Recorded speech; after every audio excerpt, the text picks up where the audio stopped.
ఆయనకు నోబెల్ ఇవ్వండి అని అంటారు. ఇప్పుడు ఇది ఆపాడు. నెక్స్ట్ ఆయన గాజాకు పోతున్నాడు. సార్ గాజాలో 60-70 వేల మందిని చంపారు, చిన్న పిల్లలు చచ్చిపోయారు, జర్నలిస్టులే 200 మంది చచ్చిపోయారు గాజాలో. జర్నలిస్ట్ మనం తప్పకుండా తలుచుకోవాలి, 200 మంది చచ్చిపోయారు. వాళ్ళలో ఒక అతను ప్రపంచ జర్నలిస్టులందరికీ ఒక లేఖ కూడా రాసి ట్విట్టర్ ద్వారా విడుదల చేసి ఘోరమైన పరిస్థితులు ఉన్నాయని రాశాడు. ఎప్పుడు ట్రంప్ ఏం పట్టించుకోలేదు. నెతన్యాహు అనేవాడు రెచ్చిపోయి మాట్లాడాడు. ప్రపంచంలో ఆయన పరిస్థితి ఎలా ఉందంటే ఆయన చీకొడుతున్నారు, అసహ్యించుకుంటున్నారు. ఐక్యరాజ్య సమితి జనరల్ అసెంబ్లీలో ఆయన మాట్లాడడానికి వస్తే ఇటలీ, ఫ్రాన్స్, ఇంగ్లాండ్ అన్ని దేశాల అధినేతలు బాయ్కాట్ చేశారు. ఐరాస చరిత్రలో ఇది ఫస్ట్ టైం ఒక దేశాధినేత మాట్లాడుతుంటే. ఇది అయిన తర్వాత ట్రంప్ గారు దొరికాడు ఆయన కాపాడడానికి. ఆయన నెతన్యాహు అక్కడి నుంచి అటు వెళ్ళిపోయాడు. అంతకుముందు పాకిస్తాన్ మునీర్ షరీఫ్ కూడా కలిశారు. ఇది అయిన తర్వాత ట్రంప్ నెతన్యాహుని కలిసి ఒక 20 అంశాల శాంతి కార్యక్రమం ప్రకటించాడు. శాంతి అంటే గాజాలో శాంతి స్థాపిస్తాడు ఆయన. ఇప్పుడు ఉక్రెయిన్లో స్థాపించాడు, ఇండియాలో స్థాపించాడు, ఇప్పుడు ఆయన గాజాలో స్థాపిస్తాడు. ఏంటంటే ఆ శాంతి మీరు ఒకటి గుర్తు చేసుకుంటే, ఒక 3-4 నెలల కిందట మీరు యుద్ధం ఆపకపోతే నేనే గాజాను టేకప్ చేస్తానని కూడా ఈయన ప్రకటించాడు. నేను గాజాను టేకప్ చేసి నేను శాంతి నెలకొల్పుతానని. చైనా వ్యతిరేకంగా మీ ఉన్నవాడిని ఎలా తరిమేయాలని చూస్తుంటే యుద్ధం దురాక్రమణదారుని మీరు వచ్చి చేస్తానంటారు ఏంటి అని. ఇప్పుడు ఈయన ఏం చెప్తారు అంటే ఉన్నది ఉన్నట్టు కాల్పులు ఆపేయాలంట. హమాస్ వాళ్ళు బందీలుగా పట్టుకున్న ఇజ్రాయిలీలందరినీ విడుదల చేయాలంట. ఇజ్రాయిలీలు వీళ్ళ దగ్గర ఉన్న యుద్ధ ఖైదీలను విడుదల చేయాలంట. వీళ్ళందరూ చేసిన తర్వాత తాత్కాలిక మధ్యంతర ప్రభుత్వం అంతర్జాతీయ భాగస్వామ్యంతో ఏర్పడాలట. అంతర్జాతీయ భాగస్వామ్యం అంటే మీరు చెప్పండి, ఇంతే కదా ప్రపంచాన్ని అన్ని చోట్ల నేనే యుద్ధాలు ఆపుతానన్నట్టుగా ఈయన గారు అంటే అమెరికా ఆధిపత్యంలో అక్కడ ఒక మధ్యంతర ఏర్పాటు జరుగుతుంది. పాలస్తీనాను స్వతంత్ర దేశంగా గుర్తిస్తూ ఐక్యరాజ్య సమితి తీర్మానం చేసిన తర్వాత స్వతంత్ర దేశంగా పాలస్తీనా ఉంది, ఇజ్రాయిల్ బయటికి పోని చెప్పే బదులు ఇద్దరిని ఒకటే ఘాట కట్టి మధ్యంతర ఏర్పాటు అన్ని దేశాలు ఉంటాయండి. ఇది ఎక్కడండి? పెన మీద నుంచి పొయ్యిలోకి పోడినట్టే కదా, వాళ్ళు అప్పగిస్తారు. ఇప్పటికి చాలాసార్లు పాలస్తీనా కానీ వాళ్ళందరూ వెనక్కు తగ్గారు, కానీ ఇజ్రాయిల్ ఎప్పుడు దురహంకారంగా దురాక్రమణతో వెళ్తూనే ఉంది కదా. కాబట్టి దీన్ని వెంటనే స్వాగతించిన వాళ్ళు ఎవరు తెలుసా వర్మ? ఒకటి Pakistan Sharif, what a great idea అన్నాడు ఆయన.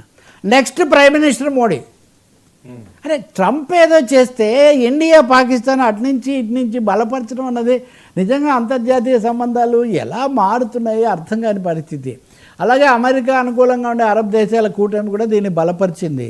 పాలస్తీనాకు సంపూర్ణ స్వాతంత్రం ఇచ్చి దేశంగా దాన్ని అవతరింపచేయడమే లక్ష్యం అని ప్రపంచం అంతా భావిస్తుంటే ట్రంప్ ఈ అతుకుల బొంతలాంటి ఒక పరిష్కారం తెచ్చి ఆయన ఇజ్రాయెల్ మీద ఉన్న కోపాన్ని తగ్గించే ఒక ప్రయత్నం, ఇజ్రాయెల్ బందీలను విడిపించే ఒక ప్రయత్నం చేస్తున్నారు. మరి దీన్ని ఎందుకు మోదీ అంత ఉత్సాహంగా సమర్థించారో, మూడోది ట్రంప్ ఎన్ని వేషాలు వేస్తారో, దేనికి కట్టుబడి ఉంటాడో తెలియదు. ఆయన లోపలేం మాట్లాడుతూ మన విషయంలోనే ఆయన అంత దగాకోరుగా ఇండియా నేనే చెప్పాను అంటున్నాడు. కాబట్టి ఐ థింక్ మోదీ అత్యుత్సాహం కూడా బొత్తిగా అవసరం లేని విషయంలా కనిపిస్తుంది. ఇండియా వెయిట్ చేసి ఉండొచ్చు.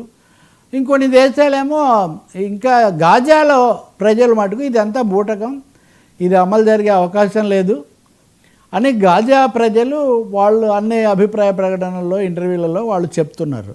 మరి మోదీ రియాక్షన్ మీద తర్వాత ఎట్లాంటిది వస్తుందో మనకు తెలీదు. దీనికి ఇంకొక 2 అంశాలు ఇంకొకటి మటు జోడిస్తాను వర్మ. 2 విషయాల్లో భారత్ వ్యతిరేకంగా ట్రంప్. ఒక విషయం భారత్ వ్యతిరేకంగా సినిమాల మీద 100% పన్ను టారిఫ్ ఇండియన్ ఫిలిమ్స్ మీద. ఇండియన్ ఫిలిమ్స్ అంటే అమెరికా బయట నిర్మించిన సినిమాల మీద 100% పన్ను వేయాలి, టారిఫ్ వేయాలని ఒక నిర్ణయం తీసుకున్నారు. దీనివల్ల దెబ్బతింటాం, మనం ఎక్కువ దెబ్బతింటాం. ఉదాహరణకు ఇప్పుడు ఓజీకి 200 కోట్లు కలెక్షన్ వచ్చిందంటే ఇందులో చాలా భాగం విదేశాల్లో వచ్చిందని కూడా కలిపి మనం లెక్కేస్తున్నాం. అసలు ఆ రంగాన్ని పెంచడానికి కూడా కొంతమంది నిర్మాణ రంగం వాళ్ళు పనిచేశారు. ఇప్పుడు ఒక్కసారిగా అమెరికాలో నిర్మాణం కాని సినిమాలకు 100% పన్ను అనేసరికి భారతదేశం 2 విధాలా నష్టపోతుంది. ఇంకా ఇతర దేశాలు కూడా పోతాయి, అమెరికా కూడా పోతుంది.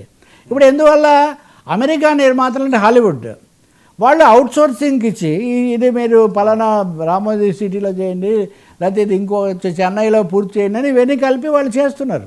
కలరింగ్ ఒక చోట ఇట్లా. ఇప్పుడు అట్లా చేస్తే వాటి మీద టారిఫ్ ఎక్కువగా ఉంటుంది కదా. సో అమెరికాకి నష్టం అలా ఉంచి మన దేశానికి చూస్తే ఇంకా అవుట్ సోర్సింగ్ సినిమాలు మనకు రావు. రెండోది అక్కడ నిర్మిస్తే తప్ప మనకు టారిఫ్ తప్పదు. సో భారతదేశ చిత్ర పరిశ్రమ ప్రపంచంలో అత్యధిక సినిమాలు నిర్మించేది భారతదేశం, అందులో తెలుగు ఆంధ్రప్రదేశ్. అంటే ప్రత్యక్షంగా మనల్ని దెబ్బతీసే ఒక చర్యంగా ఇది ఏం చేస్తున్నాడో తెలియట్లేదు. ఇంతకంటే కూడా అనూహ్యమైన ఎవరు ఊహించింది 1,00,000 మంది అమెరికా ప్రభుత్వ ఉద్యోగులు ఈరోజు రాజీనామా చేస్తున్నారు. 1,00,000 మంది రాజీనామా చేస్తున్నారు. ఎందుకు రాజీనామా చేస్తున్నారంటే పొదుపు చర్యలు. మీరు అందరు రాజీనామా చేస్తే మీకు నెల జీతం ఇచ్చి పంపిస్తాం, రాజీనామా చేయకపోతే తీసి పడేస్తాం అని ట్రంప్ ఒక హుకుం జారీ చేశాడు. దాంతో వాళ్ళు పాపం పోరాడి చివరికి ఈరోజు 1,00,000 మంది రాజీనామా చేస్తున్నారు. రెండవ ప్రపంచ యుద్ధం తర్వాత ఇంత భారీ ఎత్తున ఒక దేశంలో ఒక ప్రభుత్వం ఉన్న వాళ్ళందరినీ తీసేయడం అనేది ఎప్పుడు జరగలేదంటే అమెరికా ఆర్థిక సంక్షోభం అన్నది ఏ స్థాయిలో ఉందో కూడా మనం అర్థం చేసుకోవడానికి ఇది ఒక ఉదాహరణగా ఉంటుంది. ఇంక ఇప్పుడు టారిఫ్లు, వీసాలు, రకరకాలవన్నీ మనం చూస్తున్నాం కదా, రేట్ల పెంపులు, భారతీయులను పంపించేయడాలు ఇవన్నీ.